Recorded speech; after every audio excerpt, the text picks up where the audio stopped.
Hello everybody and welcome to another knockoff review thanks to the guys over at Sir Toys. Today I'm taking a look at the automotive strongest warrior. This is MPF-12 car models or robots Lambor. This is a 1/18th scale by the guys over at Tanaka. Sounds legit. Giving the box a quick twizzle. We see some images on the back there. I'm not entirely convinced that these are in fact MPF-12. I think he's actually a little bit taller. That's possibly the MPP-10. I'll find out when we get him out, but I think he actually comes up a little bit higher than that. So I think that might be a stock image, but we shall see. Can free with all kinds of weapons. Yes. Yes, he can. He comes packaged in a clamshell, very much like his official Masterpiece counterpart, with the big, scary head. First impressions is this thing is massive. That is the Wukong KO Bruticus.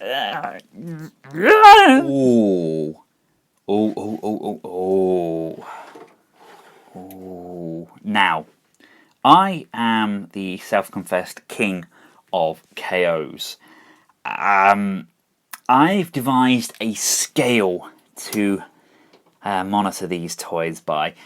You all know that Weijang have done some remarkable stuff of late, as have the likes of Kubambao. And I've devised the scale. If we put Weijang up on that mighty pedestal and say that they're MPP-10, which is a phenomenal figure, and maybe like the likes of the M01, if we put those at a 9 and a 10, and we put our Poundland plastics, some of the really cheap discount stuff we can get just for the fun of it, maybe, I don't know, maybe those multicoloured C-Con combiners you get at Sir Toys, if we put those at say like a 1 or a 2, then we've got some sort of devised scale. This, with die cast in here, and the plastic feels fantastic. I would definitely put this up there as a 7 or an 8. It is glorious, and it does that. Oh, that looks so good. I literally am as happy as Larry with this. It is gorgeous. The Lambor itself was kind of a defining moment for the Masterpiece. It's like, boom, we're back, and now we're going to repaint. But I'm not going to despise that. I'm not going to criticise, because I love the repaints. You love with Red Alert, etc. They're fantastic. You needed to be done. But this is really lovely. I really do like what they've done. I've just taken the mould and they've said, right, this mould really works. Let's do what Weijang done. Let's just make it really big. I mean, look at that. I know I have somewhat small girly hands, but that's impressive. That's very impressive. I do not have a tape measure to hand, but I will include the length and height in inches and in centimetres along there in the description. But it is stunning. Let's have a look at the text on the back. Yes, it does say Lambor, and that says Kandash. That's a little bit wibbly wobbly. I would have thought the size this is, they could at least get the transfer there in the right place, but things hold together pretty well. It seems pretty stable. The underside looks as it should. And this is the additional section here that we have. This section is pretty much dead plastic anyway. So we've just got the on-off switch there, and we have the batteries installed. It's still got a very nice high level of gloss on there. The Lambo badge is kind of there-ish. At this angle you can see the paint. It's kind of got almost like a bubbled texture, but it doesn't come across that way when you're looking at it. It does come across as being very smooth. Do like the wheels there. We do have rubber tyres on the wheels as well. Slight blemishing along the side here. So it's not without its faults. Yes, the build quality may be up there, but my Weijang haven't had these sorts of blemishes. Digging down into my Masterpiece pot, I pull out the almighty smokescreen, my standard go-to for scale. As you can see, he's a little bit oversized. I was hoping that the movie line figures would scale, but no, even they are dwarfed by this beast. The Wei Zhang Spike definitely comes up way too short, but he is cosplaying as Matt Tracker, and I think if I had some mask figures, they would be spot on. Jumbo Swipe does come with the same standard weaponry that the regular Sideswipe does, but we do have the added feature of weapon lights. Yes, that's right, apparently just lights and headlamps weren't enough. They included a red and a white light on the cannon and on the pistol, which can be turned on and off using the small control switches on each of the weapons. We do still have the pivoting ability on the weapons, no turning ability, but they still look absolutely ridiculous, as they did with the original. So let's remove those, and let's just take one more look at him in his vehicle mode, and just admire what a beautiful figure he truly is. Now, thankfully, the instructions are a normal size, so they are pretty easy to follow. They are not jumbo-tastic, thankfully, so you do not need a huge amount of space to read them. It's just a matter of untabbing the arms, as you did with the original. A little bit stiff, a little bit difficult to maneuver, would you believe it, considering the size. Now, bending down the front was a little bit more difficult on this. It does feel a little bit more flimsy around these edges. The best way of doing it is to push down on the actual roof section as opposed to pulling the bonnet. The bonnet here is completely die-cast, therefore it's a little bit more scary around the roof section. But like I said, push down on these corners and they'll untab from the bonnet. That then allows us to bring that bonnet section forwards. A nice little head reveal. Making sure the head and the arms are upwards, we can just close the head section off, and we're going to start on the legs. Flip open the rear spoiler sections, lift the back canopy up, revealing the feet, which we can bring down, separate those up. Bringing these sections down here, you will notice we have some blemishes around the paint where it's been quite thinly applied and it's been rubbing. Applying pressure to the top section of the leg, this whole section will turn, and as it rotates out, the bumper section will come up. That now allows us to, when we bring this section down and square it out, this section here can drop. Untab this back section, this black section comes over, slides in so it's inside this indent here, and the black panel fills out the legs.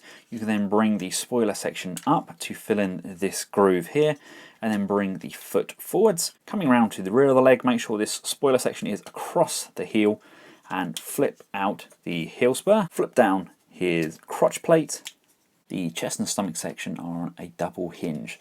You rotate this section backwards, like so. It is a tight squeeze, and it does click into place. And then you want to fold this hinge back up on itself again, and that's going to tab over this lip here, like so. And this white tab inside there just tabs on the underside of that bonnet.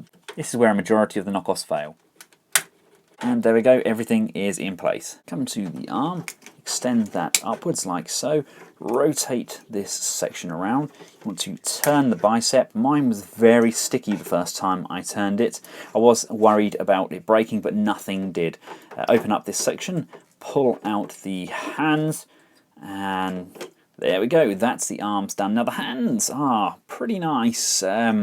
They do bend, there's various points of articulation on each finger. I'm glad they did give us some articulation on there, because I was dreading they gave us the kind of stock hands, only larger. Yeah, it's kind of nice. You got a rotation on there, but I guess I was kind of hoping for a wrist tilt. But anyway, I'll cover articulation in a mo. Untap the rear window sections, and they want to basically harpsichord their way up and under, kind of like that. And then we can bring this back section down, and that's just going to come over. There's a tab under here which lines up to the slot on the backpack, and that's it. And here he is all transformed up. He does look remarkably nice, doesn't he? He is a gorgeous bot, and just making him that much bigger, it just emphasizes that beauty. And quickly just take a look at the secondary head sculpt. It's fantastic, isn't it? That's from the G2. It's from the G2 SIDESWIPE, isn't it? Which is nice. So you just paint this one up black if you choose to. But that looks nice. It's good. I think we've got that section can open up so it can transform as it should. But yes, that is it. There's no lights or anything in there. As you can see, we do have some marks here. It's not as well made, I guess, as Weijang. I guess you don't have that QC. You don't have the quality QC that you get with the Weijang. Well, from my experience anyway. We do get the pile drivers, which are common as muck now, but they used to be fairly rare when the Masterpiece first came out. And then you get the bum bum bum bum ones as well. Very, very nice. Looking at the gun and looking at the hand, what do you think is the problem? There's no groove. There's no groove in the hand to put the gun.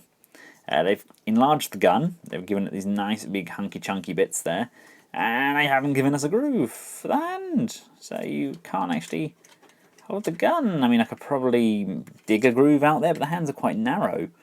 Maybe you'd film. Keith, if you're listening, please make us some hands for these, please. Make hands that work. Because that's not gonna work. Oh yeah, ready to fight with his mace in his hand. Hey, at least they still work. Now, if you are indeed new to this mould, let's cover the articulation for you. The head can look left and right. It can look up, and it can look down. Quite a nice downward look there as well. The shoulders can come all the way around. They can come out on a lovely ratchet. Oh, that sounds gorgeous.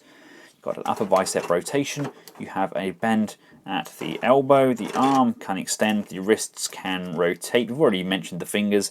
They are on 1, 2, 3 pins per finger. And 1, 2 on the thumb with no rotation. Would have liked the rotation on the thumb. Would have made my life a little bit easier.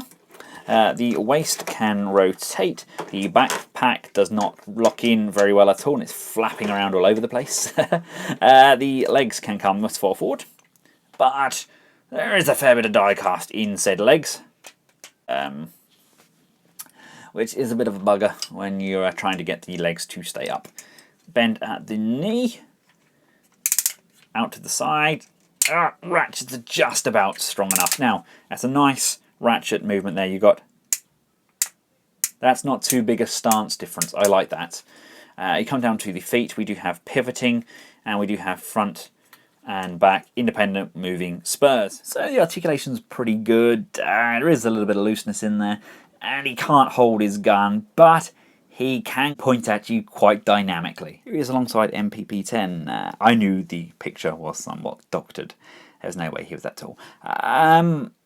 I actually think that looks pretty good. It actually makes me doubt whether the official is actually really in scale. He just looks, that looks good, that looks natural. It looks like he's the leader and he's just another Autobot, and I think that's actually a very nice, aesthetically pleasing scale. I like that. What do you guys think? I mean, what if they're actually physically side by side? His head is up to, say, the centre of Prime's chest. Yeah, I'm happy with this. I'm happy with this. This can work. It's when you get them alongside you realise just how big this thing is. Oh, I'm going to need some big logos, aren't I? And one exceptionally nice little modification they've done is the ability to switch heads in an instant. You just twist and pop. This secures the head. It turns and locks into place. So it literally goes down, you twist it, and then it's completely locked into place. You don't lose any of your up and down motion. I think other people should introduce this for changing out heads, because unscrewing the screw in the back, that's kind of annoying. So, to summarise, he's not perfect. He does have some red paint smeared on his arm where it's rubbed. Some of the paint's coming away in some of those tighter joints. Could do with maybe tightening up those joints actually inside the leg. But all in all, I think he looks superb. He's a gorgeous looking figure. He can't hold his gun. I could probably rectify that by chopping these sections here off, and then he'll be able to place them in his hand.